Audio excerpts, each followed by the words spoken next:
ପରିବା ହାଟରେ ଟମାଟୋ ରାଜା। ଟମାଟୋ ଦର ଶୁଣିଲେ ମୁଣ୍ଡରେ ଆସୁଛି ଝାଳ। ସେଞ୍ଚୁରୀ ମାରିଲା ନାଲି ଟମାଟୋ। ଟମାଟୋ ଦର ଶୁଣିଲେ ଗ୍ରାହକ ଛାନିଆ।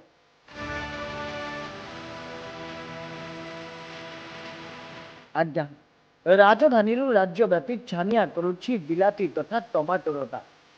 ଯାଜପୁର ବ୍ୟାସନଗର ଅଞ୍ଚଳରେ ତ କିଲୋ 100 ଟଙ୍କାରେ ବିକ୍ରି ହେଉଛି। ଖାଲି କ'ଣ ଯାଜପୁର, ରାଜ୍ୟର ଅନ୍ୟତମ ପରିବା ମଣ୍ଡି କୁହାଯାଉଥିବା କଟକର ଛତ୍ର ବଜାରରେ ତ ରେକର୍ଡ ପରେ ରେକର୍ଡ କରୁଛି ଟମାଟୋ।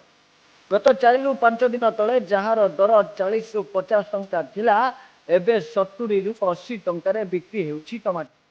ଏପରି କିଛି ସ୍ଥାନରେ 100 ଟଙ୍କାରେ ବିକ୍ରି ହେଉଥିବାରୁ ସାଧାରଣ ଖାଉଟି 200-250 ନେଇ କାମ ଚଳାଉଛନ୍ତି।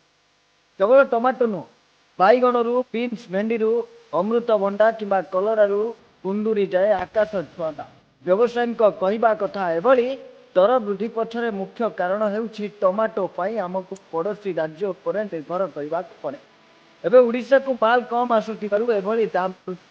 ଛତ୍ର ବଜାରରୁ ଦୈନିକ ପ୍ରାୟ 40 ଟନ୍ ବିଲାତି ଆସେ, ଏବେ କିନ୍ତୁ ପ୍ରାୟ 20 ଟନ୍ରେ ସୀମିତ ରହୁଛି।